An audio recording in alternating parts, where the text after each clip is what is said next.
Greetings, folks. Sorry for running late here. We've just had a few technical glitches in the background, but here we are on our first LANEY Live. So welcome all. Thank you very much for being patient. As you can see here, down the bottom of the screen, I have my dear friend, Mr. Craig Strain, who's a fabulous bass player in Melbourne that I've worked with many times. And our special guest who is over here. Please welcome Mr. Nathan East. Hey there. Hey, everybody. How are you, Nate? Good to see you, mate. Hey, good to see you too. Yeah, sorry for a couple of little technical difficulties, but we're here now. It happens. It's all that matters is that we are here. It's all that matters, and everything else is totally pushed aside now. So this is our first LANEY Live, as I said, and the whole idea of our LANEY Live series is that you will get to have a chance to chat to our artists. And I'm stoked that the very first one of these I get to do is with my dear friend Nathan East. We've known each other for 9 years now. We met backstage at a Toto gig here in Tokyo, where I am. By the way, I am in Tokyo, as I said. Nathan is, it's hard to get in the right way. Nathan is in Los Angeles, I believe. I am. Obviously, your living room. Yes, absolutely. A little bit of gear in here, with including the Hammond organ behind me, and yeah, but this is where we have a lot of fun play. We were just playing here last night, as a matter of fact. Oh, nice. And who was in the living room, dare I ask? Well, we had a very special visit from Cardinal Turkson from the Vatican. And so he was here, and my brother, Monsignor Ray East, was here, and my son Noah was playing organ, and we were all playing. Cardinal was playing guitar, and so it was a good little jam. That's huge! Wow, that's awesome. That's not the guest I was expecting to hear. I was expecting like maybe Quincy Jones or Stevie Wonder, and then wow, not what I expected at all. And wow, Craig, I'll just quickly give the world a little introduction to you, mate, so they know who's involved here and what you do, and mention your work on Scott's bass lessons and all the rest of it. Sure thing, thanks. Yeah, my name is obviously Craig Strain, as it says down here. Yeah, and originally I'm from Scotland, but I've been in Australia for coming up 10 years now. It'll be 10 years next year. Yeah, started bass lessons in Melbourne, running a podcast. I've interviewed some phenomenal bass players. Your good friend Lee Sklar was on a few years ago, Nathan.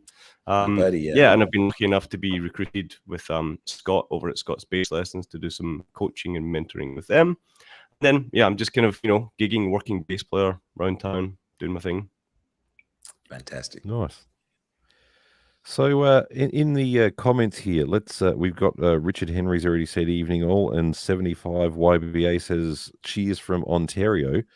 So it's nice to know that people are watching from around the world. So the whole goal of what I want to do with this particular show today is I want to give an opportunity to you guys out there to be able to come on the show and say hello to Nathan and give him your questions. I'll allow 2, 3, 4, 5 minutes, however long it goes. If anyone is, for any reason, which I doubt they will be, but if anyone is disrespectful at all, you'll be kicked off the air straight away. So just, keep it polite. Nathan is a gentleman after all, and he deserves our respect, as we all know. So I'll be putting up the banner on screen shortly with the email address that you can send to. That email address is purely only live during the show. Between shows, when I do these, we won't be checking emails. We'll actually be turning the email address off. So there's no point in trying to hit us up and say, oh, I want to get an endorsement. Well, that's not the email address to do that sort of thing, but just for the record. Now, just before we do that, let's get on to the whole reason that we are here is this is a LANEY Live event. And Nathan joined us back in May of 2022. I had organized things with Nate when I got this job and said, look, Nate, LANEY is very keen to see if you would be interested in coming to play LANEY. And I took some amps. Actually, we took the entire range of amps, as you would remember, Nate, to a studio. And I picked them up from a Clapton rehearsal in Guildford in England. And we went to another studio that was like 25 minutes drive away through the beautiful countryside out there. And we had everything set up, and he plugged in and played. And because of our relationship and personal relationship, that kind of made all the difference in the world, because I'll never forget Nathan said to me, every company makes great gear, but relationships in this business are what matter to me. And that meant the world that he decided to come and be a part of Laney because of our friendship as well. So my question to you is, how have the Laney treating you during the course of, the last 8-9 months that you've been using them? Well, I mean, as a matter of fact, I just had a chance to test out the relationship, and one of the pieces of gear, the head, had gotten lost in the shuffle, and I needed a head for some TV shows that I'm doing, and you got one right to my house within 24 hours of the phone call. So that's what I knew. We have a pretty nice little thing going here. Definitely. Well, the last thing I want you to do is go on TV without a Laney behind you. I mean, I'm sure you've got a multitude of equipment just sitting around. You must have a locker that's just completely bursting at the seams. Yeah, I mean, over the years, you do get a lot of equipment, and but it's the gear that you see that we're using that is really, what we enjoy using. Nice. And I remember that when you came into the studio, we had the 810 set up, we had the upright 410 set up, we had the 212 upright set up, and that seems to have become your mainstay, is the upright 212. Because I remember you said to me you like the snarl that cabinet had. Yes, and it's just it's nice to have a tailor-made kind of rig set up, and I like the sound of the 12s, and it turned out to be really good. We ended up touring with it all over Europe and the US. Great. That's fantastic. We have Michael here from Cosmo Music in Canada, who says to say, Mike. Hello from Big Mikey C from Cosmo Music in Canada. We need to get you back to do a Laney clinic, because Cosmo Music are one of our Laney supporters around the world, which is amazing. We thank Cosmo Music for all of their support. And so I gather Mike, is that right? Yeah, Mike. Yeah, got to get back up there. It's been a while, and it's beautiful up there too. Yeah, we had like a little bit of snow at around 0 degrees. Actually, I think it was 1 degree yesterday here. I can't imagine what it's like dealing with the snow in Canada. Yeah, no, it's a little bit chilly, but it's beautiful. How is it in Scotland with that, Craig? Like snow-wise? Or do you even get summer in Scotland for like more than a week or two? Usually, if you get a hot day, you're like, that was summer. How was your summer? 24 hours. Nice. So David DeAndrea, I'm sorry if I'm pronouncing that wrong here, says not only is Nathan a great bass player, but also great voiceovers as well. Oh, well, thank you very much. I mean, I guess, anything we can do to keep the voice out there. But yeah, I do the voices of smoothjazz.com Global. A few years ago, they asked me to voice the National Christmas Tree Lighting at the White House. And yeah, it's just a lot of fun. I enjoy it. Awesome. It's awesome.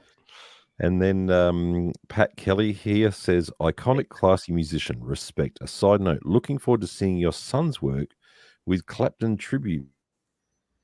Yes, as a matter of fact, my son Noah is going out with they call it the Cream of Clapton Tribute Band, and they're going to head out to Europe and the States this year. So I think there's a website that they have that has all the dates on it, but looking forward to hearing those guys. They sound great. Amazing. What does your son play?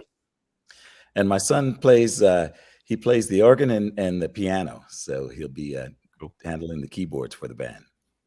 Yeah, if anybody gets a chance, it's on a variety of services, but Yamaha made a documentary on Nathan while he was recording his first ever solo album that is immaculate. I've watched that a couple of times, and Noah's in there. I think he was roughly 14 or something at the time, wasn't he? Yeah, something like that. It's called For the Record, and they did a great job. Chris Giro, the producer, and did a lot of interviews with lots of friends, and so you'll see Phil Collins and Clapton and Quincy Jones, and even people like Al Jarreau, Billy Preston, and some really good people just in there, some friends, and having a good time. Yeah, and some friends and having a good time. I love how you just make that so like understated when you consider that he's in the studio working with the late great Ricky Larson on drums, Oh, bless him. and oh yeah, that must have been so hard losing Ricky during the sessions. My God.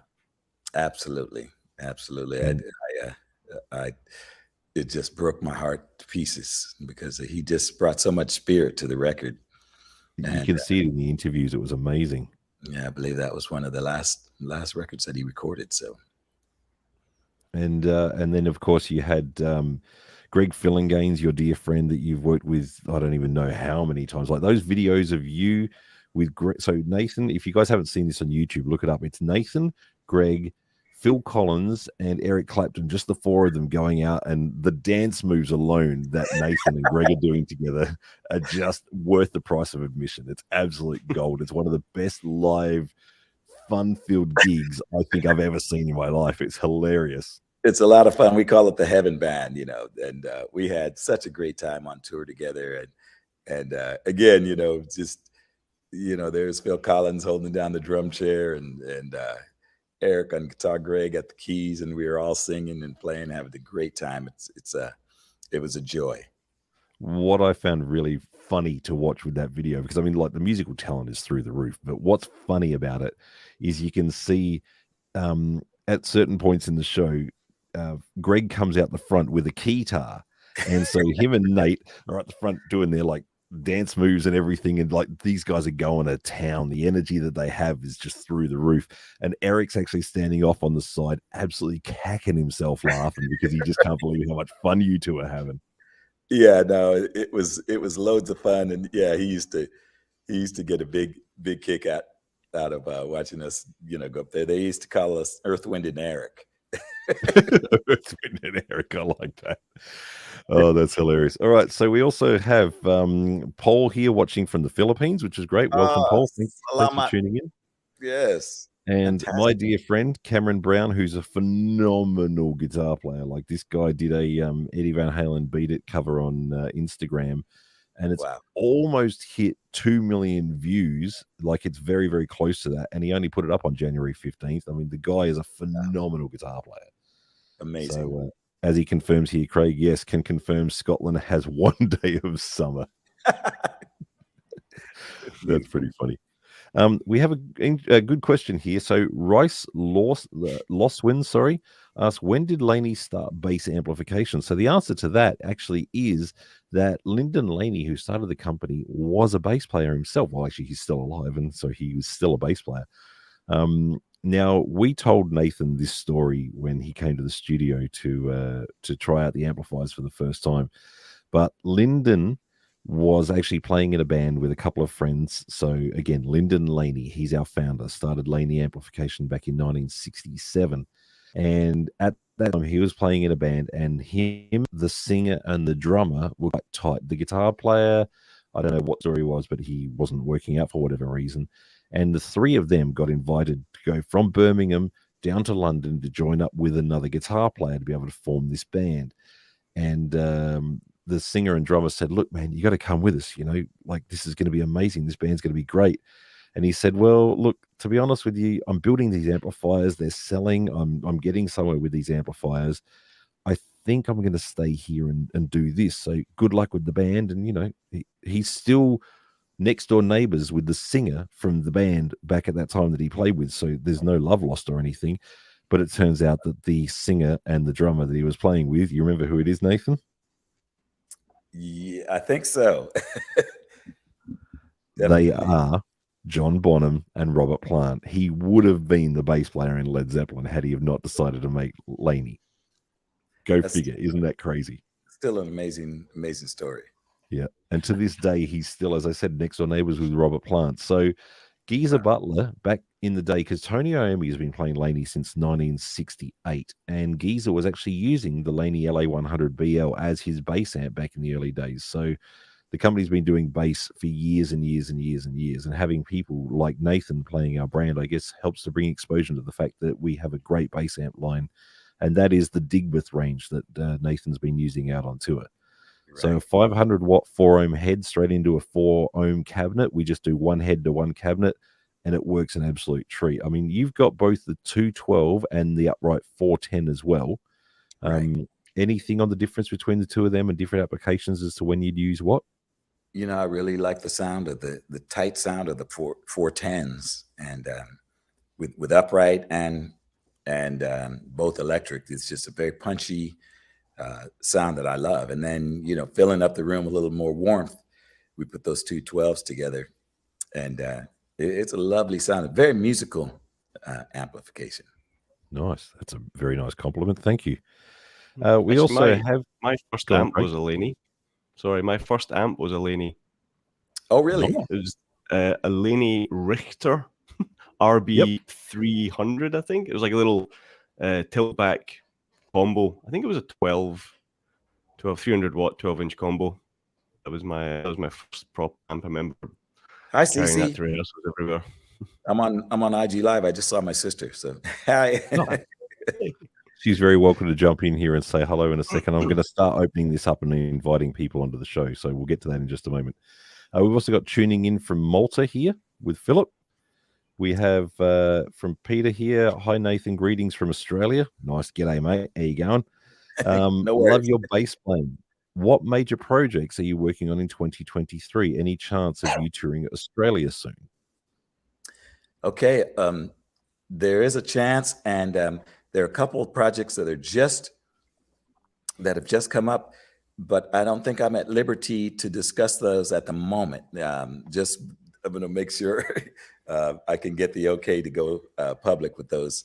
But there are a couple of really exciting projects coming up, and also I'm in the middle of a production for an artist in Japan called Seiko Matsuda, and we're doing an entire album of new material with her, and again, have some very fine musicians playing on it, including my son Noah, who did a few arrangements and plays Hammond organ and piano on there, and then Steve Ferroni is on drums, and Greg Fillinganes and Jeff Babko, and some really good musicians. And actually, you know, I'm doing some mixing now at the moment and overdubs, and listening to my dear friend Rafael Padilla playing percussion all over the record. And he just, I'm very sorry to report that he just passed away last Friday due to some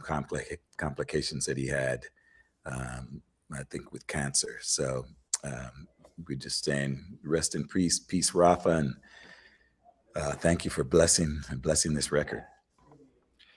Yeah, I'm sorry for your loss, mate. It's such a hard one. Life kind of gets a little bit cruel like that sometimes.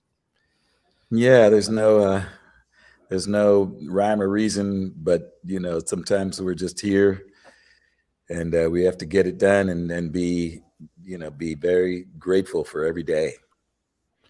I love how positive you are. I mean, I know you're a very spiritual person inside anyway, you know, but I love you always keep everything positive. I've never, ever heard a negative word in the time I've known you come out of your mouth. It's very inspirational. Life is short. My mom taught me, if you don't have anything good to say about anybody, don't say anything. You know, so, and fair enough too. Fair enough. And again, there's so many things. There's so many things to, you know, that you can look around and find problems with, but equally, there are so many things that are incredible and help you love your life. So I try 100%. to look for those. Well, speaking of positivity, we even have a thumbs out to Craig Strain here. So look at you getting fan mail on our show. Paul's on. He's a member of SBL, of Scott's Bass Lessons, and so he's part of we're doing a slap course at the moment. Hey, Paul. I'm helping to coach that. So Paul's one of my students, I guess. So yeah, thanks for jumping on, Paul. Good to see you. Nice. Did you ever see, Nathan, Scott's Bass Lessons actually did a profile piece on you? Did you ever see that thing? You know what, I did, and I was very flattered by how much they knew, like more than I knew about it. It was almost stalkerish how much research they've done. It was very impressive. Very impressive, and I really appreciate it. And Scott's a good man. if you guys get a chance and you haven't seen it, jump on the Scott's Bass Lessons YouTube channel and have a look for that video with them talking about Nathan. It's a fantastic profile. It goes for like 18, 20 odd minutes. Yeah. And I think it's called Bass Tales. I think they're called Bass Tales, Bass Stories, so, Bass yeah. Tales. Yeah. You talk about Kenny Loggins, Footloose. I think you talk about the Footloose bass line. We go over the Footloose bass line, yeah. It's on my fun. set list every week, man. Every week that song pops up and I'm like, damn you, Nathan. Especially when the drummer counts it off too fast. It's an amazingly complicated bass line for such a happy pop song. I remember distinctively when I was in my last year of primary school, as we call it in Australia, or elementary school, as you call it in America, we made a little video where we all filmed our feet doing little dances to that. And it's funny to me that as a kid growing up, I was doing a video in my primary school to that. And now here you and I are all these years later and doing what we're doing together with Laney and everything. But yeah, I was dancing to that when I was still 12 years old. That is amazing. Well, it's one of those songs that as soon as you start, everybody's up dancing. And it used to be just so much fun to play it live and then watch the whole arena dance. Is there truth to the story that, I mean, I'm sure it is correct, but I just would like to know from you, that the way that Clapton discovered you, as far as for him to say, I want this guy in my band, was at Live Aid, if I'm not mistaken, and you were playing Footloose with Kenny, or somewhere in England you were playing with Kenny doing that, and he was in the wings, and he said that bass player is 80% of that sound on that stage. Is that, do you recall how that came about? I do remember coming off the stage at Live Aid and Eric being in the wings, and then he said, "Nice job, and let's go hang out," and I thought, wow, great, and shortly thereafter we were doing some touring together. we actually did have a chance to meet Phil Collins introduced me to Eric in a pub down in Guildford while we were working on the Philip Bailey Chinese Wall album. And so that was one of the first times where we kind of just said hello in there. And then we met another time, reintroduced by Phil. And then it was the Live Aid. But yeah, I think Live Aid was kind of like the big connection where we said, oh, let's do something. That's incredible. It really is. I'm sure there must be some kind of joke in there somewhere, Phil Collins, Nathan East, and Eric Clapton walk into a bar. And the whole place just goes.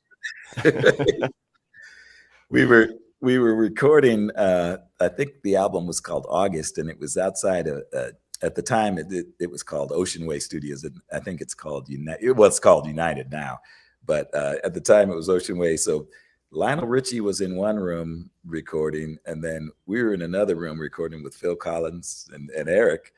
And at one point we all had a break and we're standing outside, and cars were actually going by and looking at, wait, Phil Collins, Eric, Lionel Richie. They were going, no, and we were just standing outside. They're probably thinking it's like a Spice Girls lookalike type of thing back in the day of here's a lookalike competition, and wow, these guys look pretty authentic. It was good fun. Yeah, that's awesome. All right, I'm going to get through a few more messages that have come up here, and then because I like to acknowledge people that are spending their time to watch our show. So thank you very much. We also have Eric here says, remember Webster Jackson's garage on I don't know what. Sorry, I can't get this right because I've never heard this. Onofre? Is that how we pronounce it? Onofre. I don't know where that is.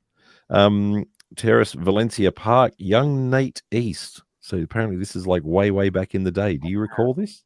Okay, I'm gonna have to get a few more clues, but we used to play, since growing up in San Diego, all of those communities are just north on Highway 5, so we used to do many gigs and rehearsals and just kept it coming up. So we may be going back, 50 years though. I don't know. I'll have to get some more clues to jog my memory for that one, Eric. Well, maybe we'll get Eric on the show and he can talk about us, because I am going to put the link up shortly, I promise. We also have Tony here says, Evening, please. Any news if a new 4-play album is coming soon? Good question. Yeah, we obviously, we lost Chuck Loeb, our guitarist. He passed away in it's coming 2017 or 2019. Anyway, since then we haven't really gotten back together to define how we're going to move forward. And so at the moment we still have some ideas, and so we've done a little bit of brainstorming on how to move forward from this point. So hopefully we'll have an answer for you soon. Nice. We also have staying up quite late, I must add, watching from the Netherlands here. Hello, Marco. Thank you for tuning in. I guess it's 12:34 a.m. over there in the Netherlands right now. So thank you for being a part of our show. Hey, Marco. We also have our mate 75 YBA, who started out at the beginning here, also says, did Nathan get a chance to play with Chester Thompson? Man, I love Chester Thompson's that he does. It's such a great signature thing. So did you ever play with Chester Thompson over the years? I haven't had a chance to play with Chester. He's one of my faves, though, and I'm trying to figure out. I hope at some point we get to. I remember my first time that I kind of went, "Oh, Chester Thompson, wow!" was the Power Station records that he did with the late great Robert Palmer and Andy Taylor from Duran Duran on guitar, and the bass player that actually made me realize, oh, that's bass guitar in the mix, John Taylor from Duran Duran. Really? I've always loved John's bass playing. Like, I remember, because 84, I was 12 years old, and I remember listening to those Duran Duran records at 12 and going, so that's what the bass guitar does. And it was John Taylor that kind of was the bass player that revealed that to me and kind of lifted the cloud, and I was like, ooh, that's what the bass does. And I absolutely love. Craig and I have played together, so he knows I absolutely love bass guitar. For me, I could twiddly all day on guitar solos. That's not what people dance to. People dance to boom, boom, boom, boom, boom, boom. And you guys, as bass players, you guys have all the power to make people shake their booties. It ain't me shredding on a guitar. It is fun. It is fun. I do enjoy it myself. Definitely. Well, of course you do. You've made a massive career out of it. It's no surprise there. So Sam McCanish here, and I know that name. I think I actually know Sam. I definitely know the name.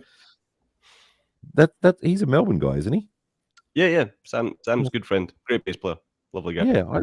Big Nathan East fan. Big Nathan East fan. We're all Nathan East fans. We are. Who isn't? Well, look, Nate, this is the thing. Even if people don't realize it's you, they're all Nathan East fans. You can't listen to any radio from the last 40-odd years without hearing you playing on a song within 30 minutes. It's just impossible. It is funny when I moved to LA first, all the family and friends, they go, hey, here's an album Nate's on, and they'd call around, and then so now they go on the record and say, oh, here's an album Nate's not on. That's pretty funny. I like that. Well, anyway, Sam says, hi, Nathan. One of my all-time favorite concerts is to watch Live and Loose, you in Paris with Phil. You seem to be on IEMs, in-ear monitors, for those who don't know, and had no amps on stage. What was it like in the early days of ampless rigs? It takes a little bit of getting used to, but I actually had 3 belt packs on, because I had one for the in-ear monitors, I had one for my wireless microphone, and then one for the wireless bass. So, we literally had to change batteries in the middle of the show. It was a fairly long show, about 3 hours, and we were running around the stage having the best time. And it's great. It's hard to imagine, everything is just right here. You're not, you don't have any relative position to the amp. And so it takes a little bit of getting used to, but once you get into your own world of that, it's a lot of fun. Nice. How do you go these days balancing in-ear stuff and, obviously you're using LANEY amps. So do you still do gigs with an ear and an amp on stage as a backup, or you like to feel it? How's that working? Yeah, I really like to feel it. I do a combination of both. Just the other night I had my in-ears. I use my own actually model of the 64 audio, and these are called the Nates actually.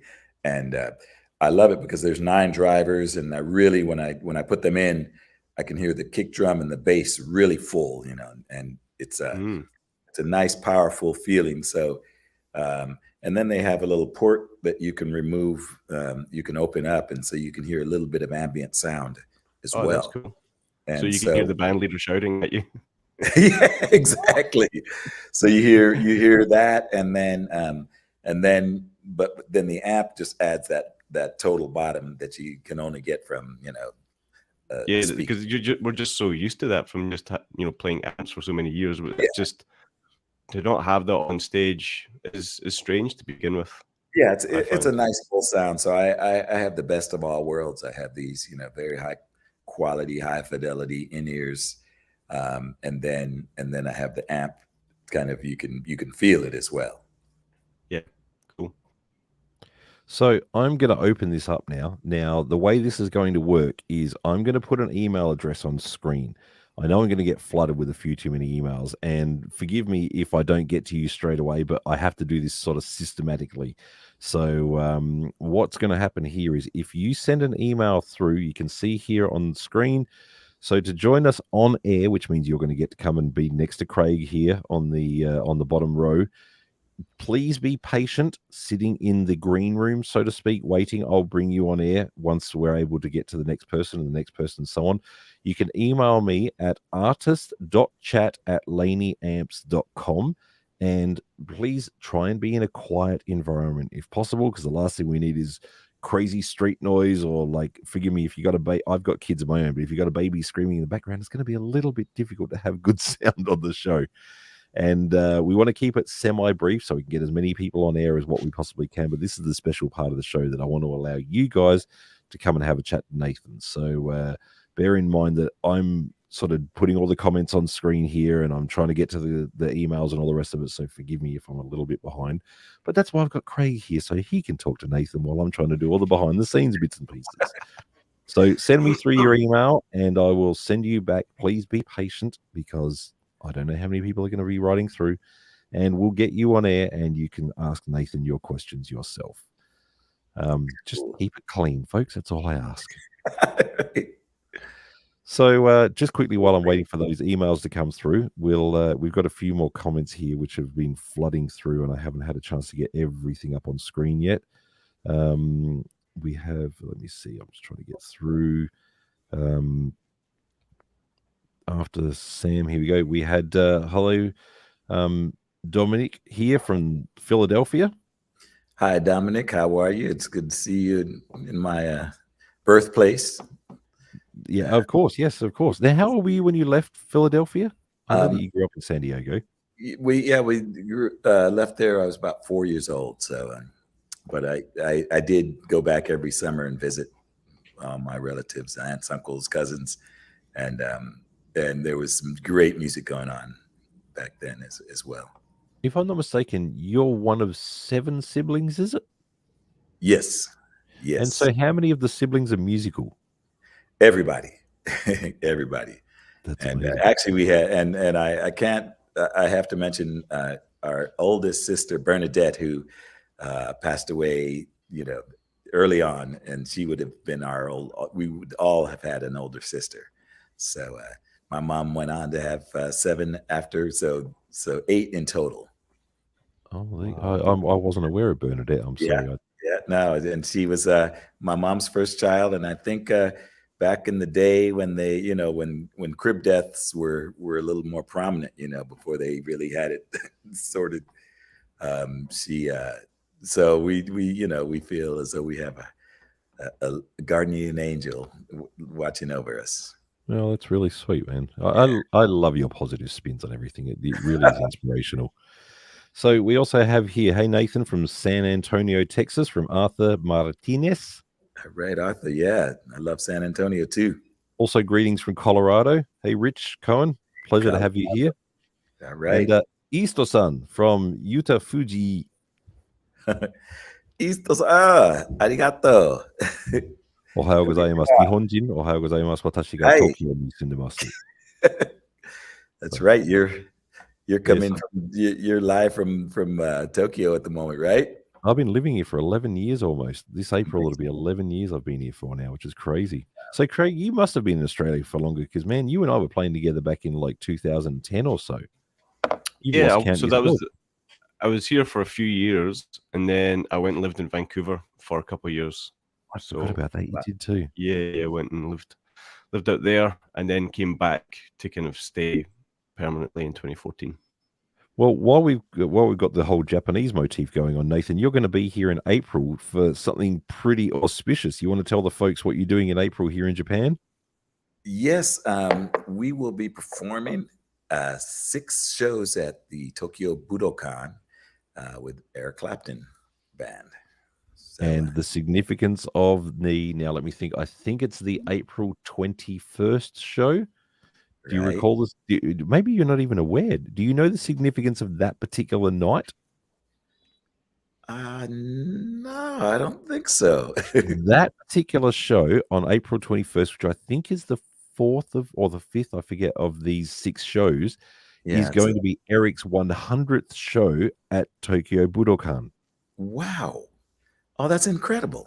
I'm surprised you didn't know. Yeah. So like that's the whole advertising thing over here in Japan. They're like going crazy about it, that it's going to be Clapton's 100th Budokan show. I was not aware of that, but that's very exciting. I love that. Yeah, that's crazy. I know we've done over 100 at the Royal Albert Hall in London, and for me, it's going to be an interesting. It'll be my 81st visit to Japan since I've been going. You still keep all of your boarding passes, right? I remember seeing like on the documentary for the record that we were talking about earlier that you actually have like plastic bags filled with your boarding passes. Is that right? Yeah, they make nice souvenirs, and at some point I'm gonna figure out how to display them, but it's fun to have, look back and see, boarding passes from all over the globe. Do you know how many passports you've been through over the years? It must be ridiculous. That again it's hard to keep up with, but I do enjoy looking through and looking at the stamps from different parts of the world, from Swaziland and South Africa, or Melbourne or Sydney or Tokyo, and that's crazy. Bangkok, and it just is incredible. Fiji. That's absolutely insane. Like the amount of travel that you do, my God, you must have enough frequent flyer miles to fly to Mars and back by now. Yeah, I have a few. I have a few under my belt. It's nice to have. That's amazing. Now, I haven't received any emails. I'm wondering maybe whether the email server's gone down or what's going on here, because I haven't received anything. Maybe people don't want to come on the show and say hello. Maybe everyone's shy. I'm not sure what's going on here, but there's the email address again. So artist.chat@laneyamps.com. But I'll email you if you're feeling lonely. I can email you. Oh, I'm not feeling that lonely. I've still got you right here to talk to, but that's pretty fun. Oh, here we go. No, something's just come through. Here we go. Maybe there was a slowdown with the server or something. So I'm just going to, of course, at the moment that I need Craig, he has to go and take care of his son. This is the joys of being parents. You know what it's like, because that's what you and I normally talk about. Absolutely. Like, it's quite funny. So when Nathan and I catch up for our chats, which we do periodically, even before I was working at Laney, most of the time it's like, how's the family? How's the kids? How's the wife? That's kind of our normal conversation that we normally just talk to one another about, which is it's a beautiful part of life. It really is. All right. So now I've got to go in here and quickly copy and paste. I will also bring up, while I'm doing that, another question, which I will, let me see here. Here we go. We've got one here from Eric again. He says, I'm pretty sure one of your first, this is Eric who mentioned about San Antonio before. Pretty sure one of your first bands, Skipper Ragsdale drums. Yes. Webster Jackson keys. I think David was on guitar. You must have been around 14, maybe 15. Absolutely. Now this is a very, very inside piece of trivia, because this is when I literally was just starting. Yeah, Skipper Ragsdale was playing drums. Rest his soul, he's no longer with us. but he was my brother in music. You know, David was definitely on guitar, and he still is one of my biggest inspirations. That's one of the reasons I started playing bass. Actually, Carl Evans was playing keys with us, and but Webster Jackson, we did play together back in the day, but it was Carl Evans, and then Hollis Gentry was on saxophone, Lennon Honor on playing trombone, Ron Carroll on trumpet. It was a fun band, really fun band. The amount this is one of the other things that amazes me about you, your skill to remember the people that you were on sessions with or in bands with and so on and so forth. It just blows my mind. Like, you've played on over 2,000 albums. The amount of songs like number one or even just like top 50 records that you've played on is just through the roof. And yet you seem to remember the names of all of these people from over the years and the sessions. That it absolutely gobsmacks me how you can do that. And you remember how to play all these songs. It's just mind-blowing. I mean, these are, you know, very important parts of my life, and a lot of times I can really remember like it was yesterday, you know, and you know, you look up and all your buddies were in the studio with you, you know, Luke Thurr, Jeff Porcaro, or, you know, Bob James, Harvey Mason. When I you know, compartmentalize those, it really just takes me back to the day, the studio. Sometimes I almost can remember what we ate for lunch, you know, on the session. That's amazing.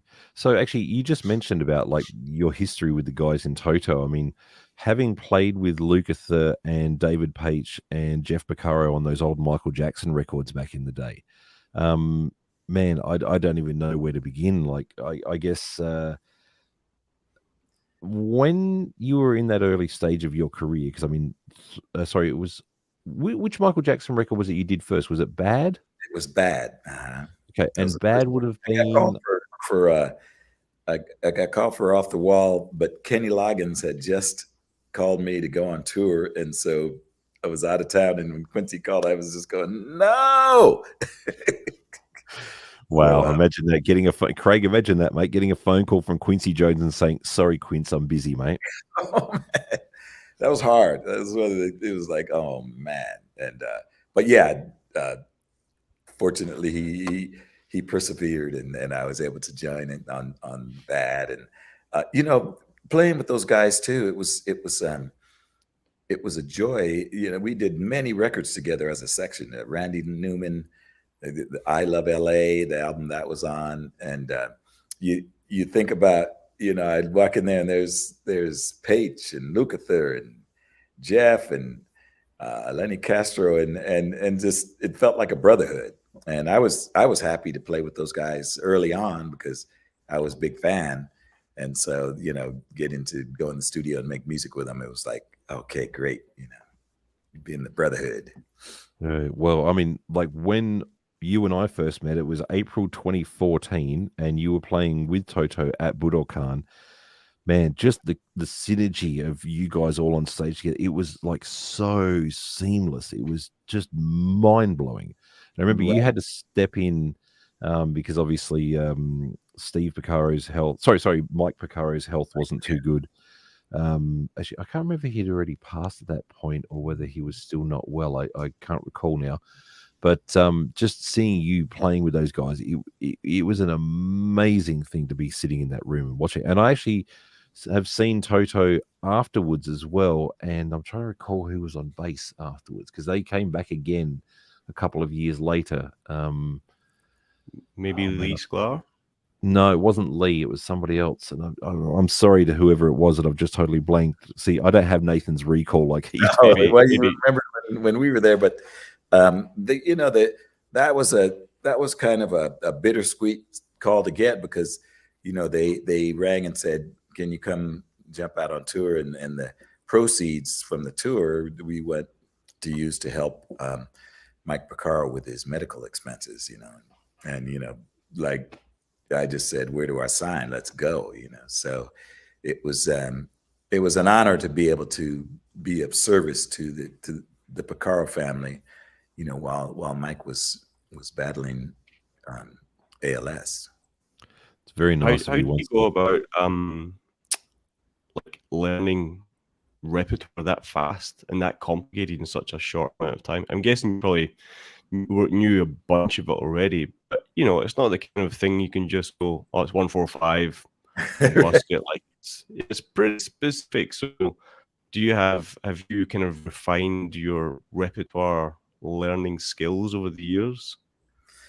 You know, first of all, being such a fan of the music that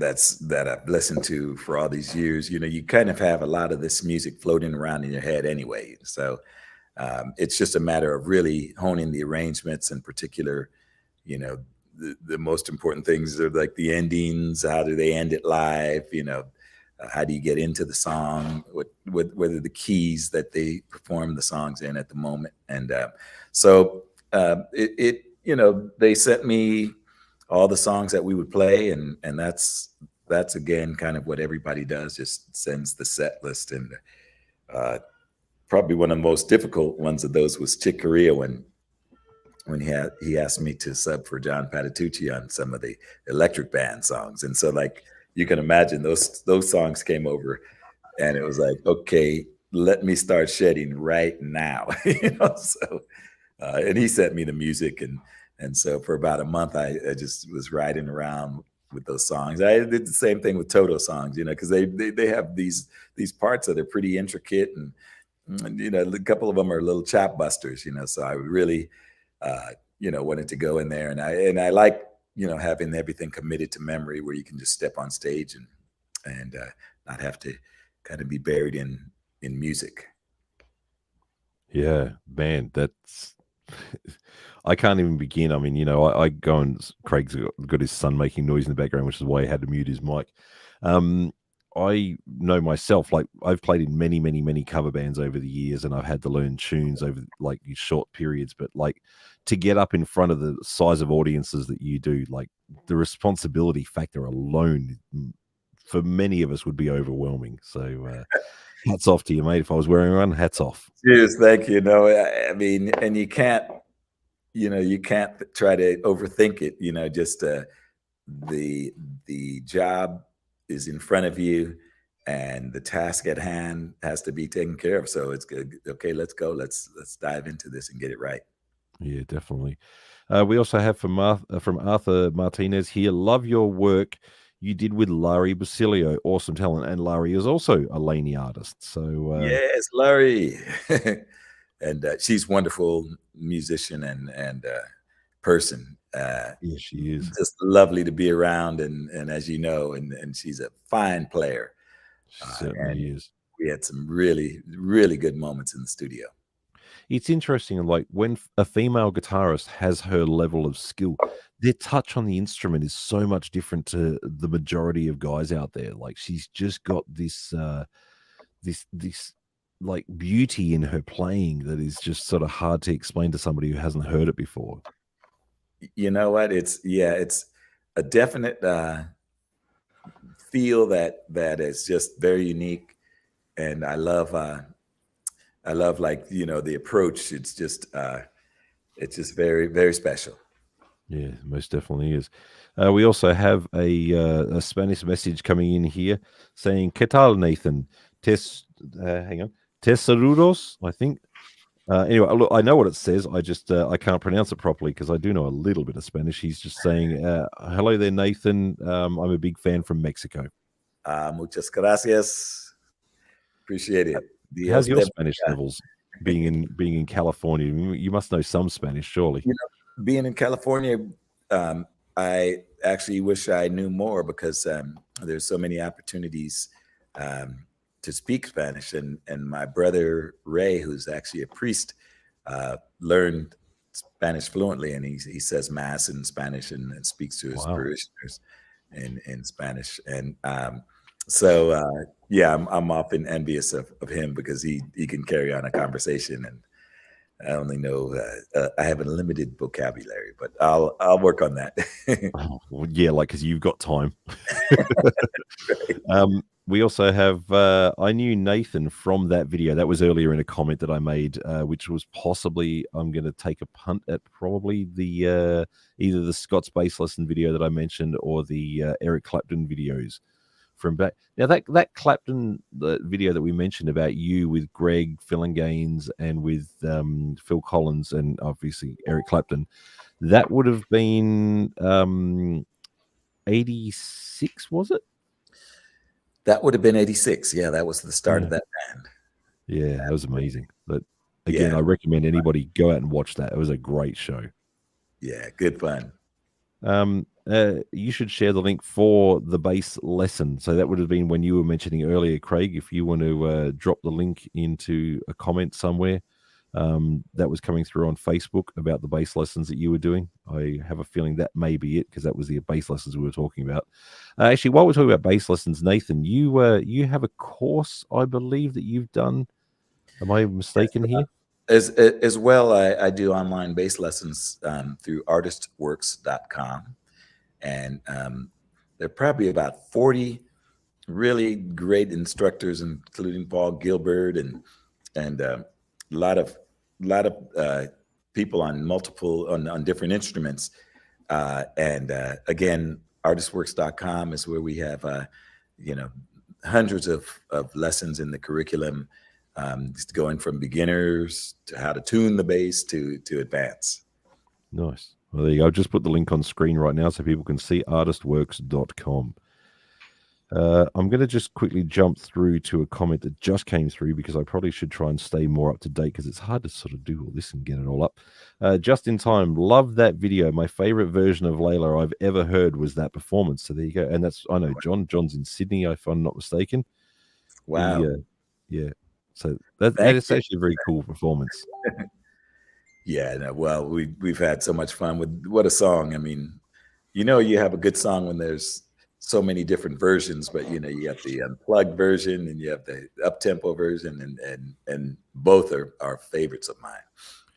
I remember when you first started using the Laney amps, it was at the Royal Albert Hall in May last year. And I remember you guys during the acoustic portion of the show did the acoustic version of Layla. And then afterwards, when things started rocking up again, you guys played the electric version. I can't remember whether it was the first or the second night, but I think it was maybe the first night. The way the crowd literally erupted when the electric version kicked in was just amazing. Right. Yeah, it's because now the acoustic version has been the one that we've played more kind of during the live shows. So when they hear the electric version start up, it's just like, whoa. Yeah, exactly. Yeah, it's a magical moment. We also got here Shem von Shrek. Thank you. Von Shrek, as in like Shrek, the green dude. Same pronunciation. Really. Yeah, that's all. I wasn't trying to make fun of the bass player. I was trying to get the pronunciation right. Was the bass player that replaced Nathan in Toto. He also played bass with Kenny Loggins. So there you go. Okay, all right. So they're like musical chairs, Well, of course. I mean, like, and you and Lee Sklar must have so many musical chairs things. I mean, the fact that both of you are basically Phil Collins bass players, and the amount of like crossovers that you and he must have had over the years would just be incredible. It's been great, you say hello on the way in, and out of the band. But yeah, that's what that's the camaraderie that I really love about music, and you can tell too. Of course, we all love the music. And I feel fortunate because we've recorded those songs in the studio and then get to play them live. Sometimes, you get some artists that just they have a live band and they only do the live music, and then they use the guys in the studio, all the session aces or whatever. So it's been fun to be able to go out and play live and record these songs in the studio. Yeah, definitely. Just quickly here we have, I'm going to get to you in 1 second, Garrick. I can see you there, mate. We have Dara. Oh, nice surname there. McNamara happens to be my surname too. I don't even know who Dara is, but yes, there you go. Same spelling too. May I please have the email address? So the email address that Dara is referring to is this one right here. If you want to come on air, as Garrick Ray is about to do in just a second, and say hello to Nathan and ask your questions live to the man, then that is the email address to hit me up with. And I'm hoping that my Outlook here is going fast enough to be able to get it, because I've only received 2 so far. But that is the email address to send to. It's artist.chat@LANEY Sorry, oh God, I'm getting it all wrong. At LANEYamplifiers.com. So don't put artists, just artist without an S. And here we go. Here is our very first person to join us. Please welcome Mr. Garrick Ray. How are you, Garrick? Welcome to the show. Not too bad. I did not think I'd have the pleasure to see people online face to face. I thought I'd just be typing a question, but this is pretty cool. I more just want to say thanks to you, man. I've been listening to you play bass probably since I was like 10 years old. My dad gave me Clapton Slow Hand on cassette when I was probably like 11 years old. Oh, my question would be, do you think there's any chance you and Eric will ever pop through the Pacific Northwest, maybe before you guys stop touring all the time? I have never had the privilege of seeing you in concert and would love to, but I worry with certain things that you guys may not be coming through this way. You know, there's every chance that could happen. Last year, we sort of focused on the East Coast, and so there's a good chance that there'll be some dates West Coast and Northwest as well. I hope so. I mean, it's like obviously the COVID stuff was really kind of intense there for a bit. So, right. You know, there was only certain venues you could pop into and whatnot. But we have played, you know, had some fun shows up in Seattle and Portland and the area. So I know. Well, I live in the Portland area, and I would travel. Okay. You know, I even thought about buying tickets to New York and Chicago. It's just, you know, life is kind of expensive right now as an adult. Well, no, it got expensive there in the last couple of years or so. But yeah, keep an eye on the website and oh, definitely will. We'll look forward to coming up there and see. It's one of my favorite places to play as well. Oh, I really hope so. That would make my day, or you know, month, whatever it was. Are you a bass player yourself, Gary? You know, actually, I have my Telecaster right here. I started playing guitar right before the pandemic, ironically, kind of because of the music I listen to. So I have you to thank for that, Nate. So yeah, I've luckily been playing guitar now for every day for at least an hour for about 3 years. So it's like the best thing. I mean, I think I annoys my daughter, but I actually haven't skipped a day, and like I've been sick, and I still play, and see, it's now like it's like the best thing ever. Amazing, you know, and when you do that, you definitely notice the results. It's the kind of dedication that if you want to be able to kind of get the ideas from here to your fingers, you have to be that current, you know. And, oh yeah, I mean, I actually hear beats now, and like I actually like can hear music differently than I've always listened to music, but I hear it much differently now in my ear that I've played for a bit. Not that I know what I'm doing, but I hear things differently. Amazing.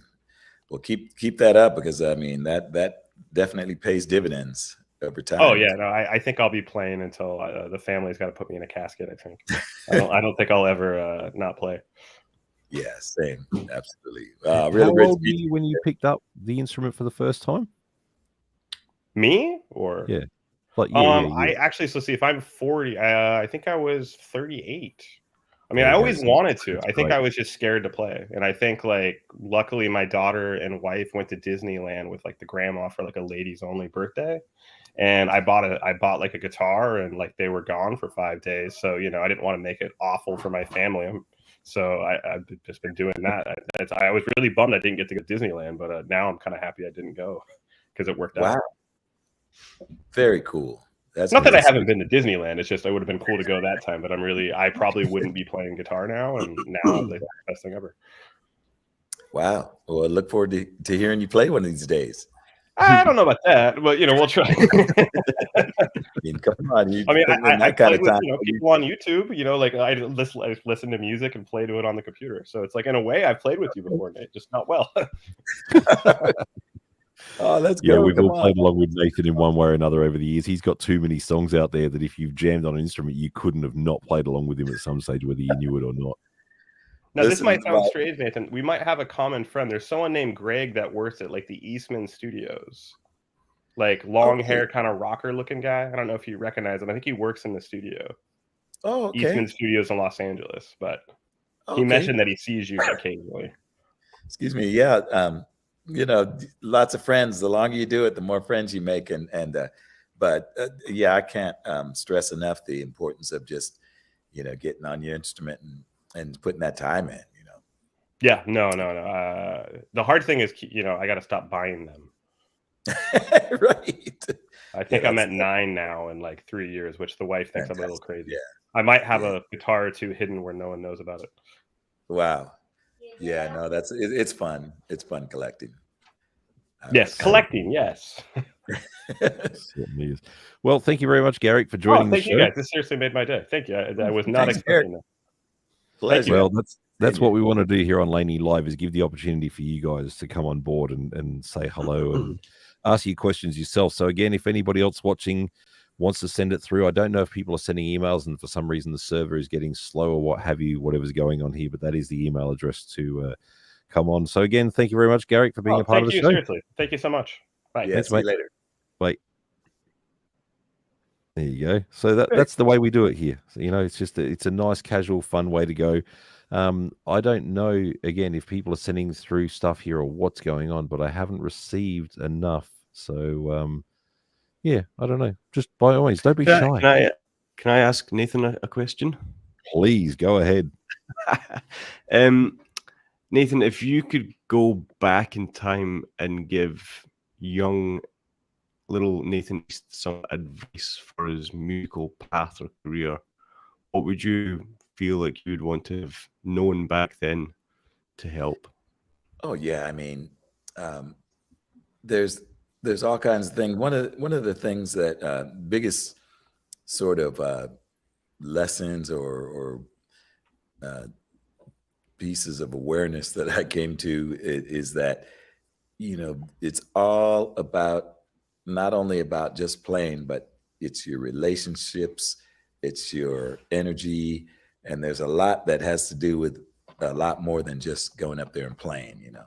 And so absolutely, I think if people can focus on the big picture like that, and I was happy to have done the songwriting that I've done, but again, you know, I probably would write a lot more, just knowing you know, there's a lot of ways to spend your time. Again, not just practicing, but songwriting, arranging, and just really learning as much as you can about what we do as possible. Yeah, awesome.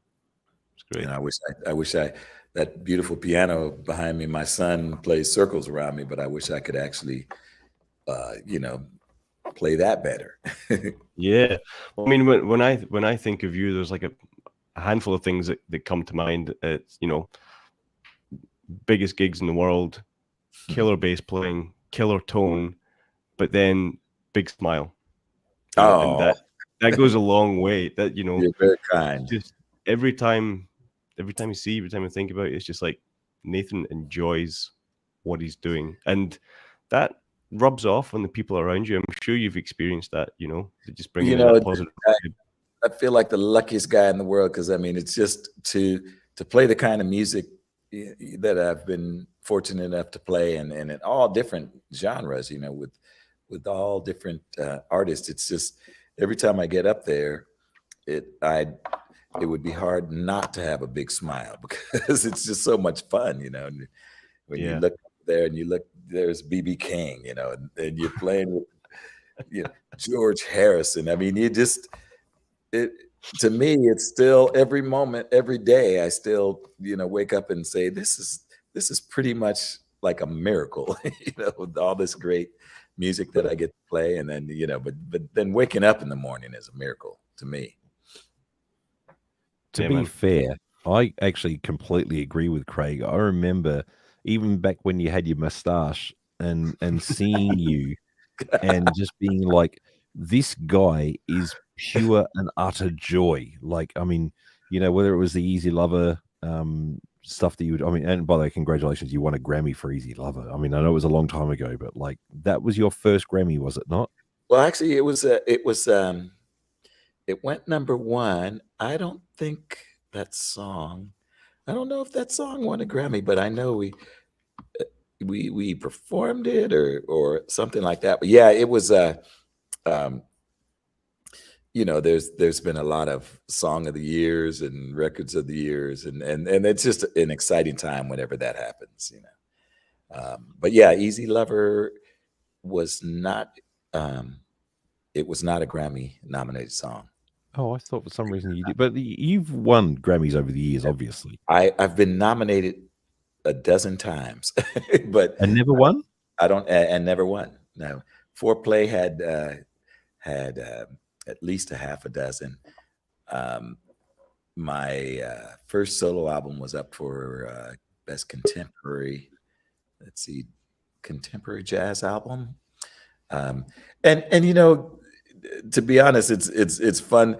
You know, everybody, oh yeah, it's just good to be nominated, you know. But it is great to be nominated. And the way I feel about music is, I don't think it's competitive. You know, if Stevie Wonder wrote a song and Lionel Richie wrote a song, how are you going to say, and the best song? You know, like, which one's better? You know, so for me, it's not competitive. I think each one touches hearts in different ways, and depending on what people are going through, and so the thing I do like about the Grammys is the attention that it brings. It focuses, you know, on all the efforts that everybody does during the year and putting albums and records out. But you know, who can say, and the best record? You know, because they're all great. I love. Very true. You know, I love Stevie Winwood. I love Stevie Wonder. You know, and so I would never try to say the best one. I just, this time today I feel like listening to this. You know? It's a very good point. Well, we have another guest here, and it is Big Mikey C. Hey, Nathan. Hey, Big Mikey, how's it going? How's it going? What's going on? How's it going, man? Well, I have to say, here, Nathan is such a Renaissance man that when we had him at Cosmo for our Yamaha day, Nathan actually flew himself as his pilot to his gig. Well, I used to do that. I used to be an airplane owner, and then that used to be a fun thing to do is to fly to the gig. You know, that was one of my favorite things. It's really great to meet you up there, and it's good to see you. And you have your bicycle. You never go anywhere without your bicycle. I never go anywhere without my Brompton bicycle. It's a folding bicycle, and literally, you know, I was just on it yesterday. I was at LMU, and it's a huge university, and you know, it'd take an hour to walk from one side to the other, but I was just zipping around it on my bike yesterday. But yeah, Big Mikey, good to see you, buddy. Cool. I had one quick question for you. So basically, you have more or less done some. You have got your online lessons happening, but you've had some notable people you've actually taught. You actually taught Ricky Minor. Ricky Minor has been, you know, I call it mentoring, you know, because he used to come and he was so sweet. Can I come to rehearsal? And he you know, check in with me, and now he's just it's just an amazing career, and I'm ever so proud of him. And he still calls me and he says, just thank you for letting me come, you know, come watch you in the studio or watch you at rehearsal and everything. And you know, I was able to recommend gigs for Ricky, you know, and now, you know, he hires me for gigs. So it's a fun full circle moment, and I'm just ever so proud of what he's done. Because more or less, didn't at one point he was when he was quote unquote ready, you would basically send him out to sub for you. Exactly, you know, and again, he was a hard worker, and he really came correctly. You know, he wanted it, and he was never obtrusive, but he would just say, "Is it okay?" And I can remember referring him for Gladys Knight early on, and he went on and became, you know, music director, and now he's just MD to all the stars and shows. Yeah, for everything. It's so much fun to see. Very nice. Cool. Thank you again, Mikey, for all the support you give Laney up there. It's very Thanks, appreciated. man. Yeah. Sure. We'll look forward to next time. Yeah, absolutely, man. All the Yeah. best. All the Thank best. you. Have a good one. Take care. Bye-bye. Take care. Eric, I can see that you are in the background there. I will get to you in just a moment. I can see also that Brian Foxley has been trying to get on, and it says device not connected. I'm going to see if I can... Actually, if you can hear me, Brian, for some reason, something's going on here because every time you pop up, it keeps telling me on my end, device not connected. So hopefully you can find a way to get that sorted out on your end. It's not that I'm not bringing you on. I just, for some reason or another, it's just not connecting right on your end. So please double check. Could be connections, maybe devices. I'm not sure, but let's hope you can get that sorted. In the meantime, we have Eric Antonio Mosley is joining us here. How are you, Eric? I'm great. Thanks. Hey, Hi, everybody. how's it going? All right, all right. Hello, Nathan East, fellow San Diegan. Yes, sir. Yes, sir. Yeah, I just popped in to say hello and to thank you for sharing your gifts, brother. It's good to see you. It's really all these years, you're a blessing. You're blessed to be blessed, and representing all the musicians from San Diego. We appreciate you for sure. Well, I love America's finest city, and it's always a joy to be able to get back to San Diego. San Diego literally probably has the best weather in the country. First of all, let's just talk about weather. Yeah. I won't keep you, but I just wanted to joggle your memory there with Webster Jackson. You guys used to play in the garage. I think you must have been about 13, 14. Yeah. In the garage there. I think it was one of your first bands. I'm not sure. Yes. Wow. Yeah, but we'd stop by. We'd be walking by. I lived on the same street, the next block. We'd be stopping by and see you guys in there. We'd stay in this for a while, but who knew?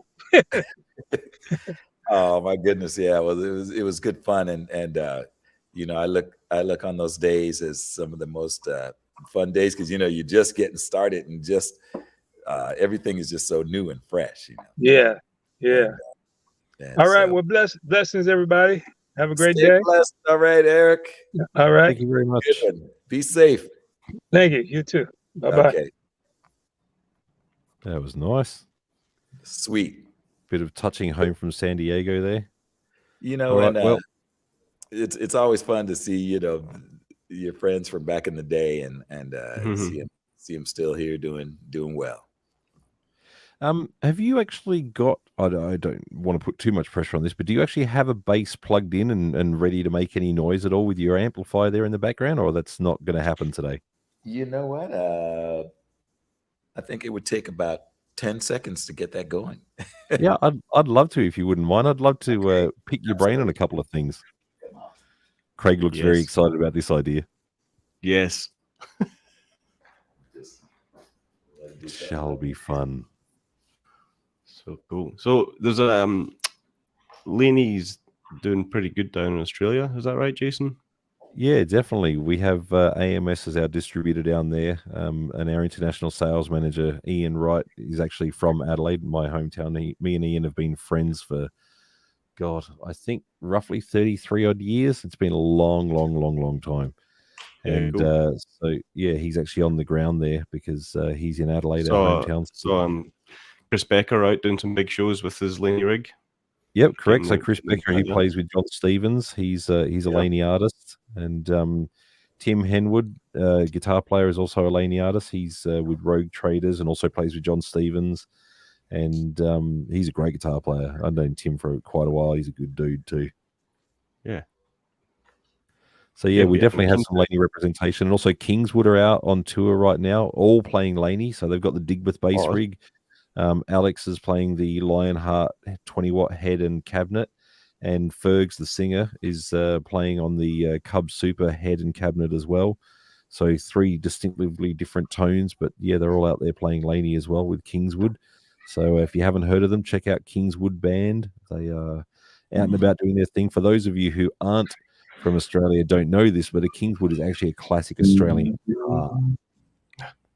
Okay, sorry, it was longer than 10 seconds. That's all good. We filled in the airtime. It's all good. No problem at all. So I can hear Craig's starting to make noises then.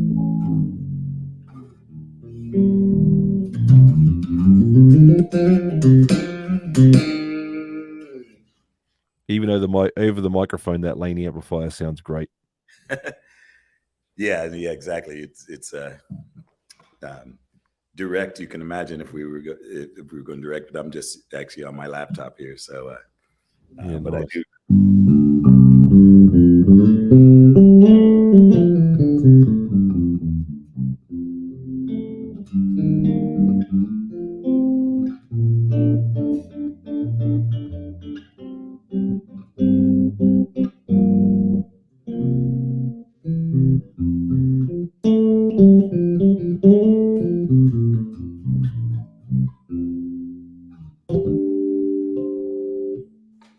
Beautiful. Oh, Brian was just there, and now his device isn't connected anymore. I feel bad for this guy because he's trying so hard to get on the show. I don't know what's going wrong here. As soon as I see that device is connected, I'm going to jump him straight in because I want to let him go ahead and do what he's doing. Nathan, do you run your bass passive? It's pretty flat, but I do have a preamp in the instrument, so it gives me just a little more body and a little more bottom. Yeah, sure. And then you just tune the amp for on stage kind of thing. Exactly. Yeah.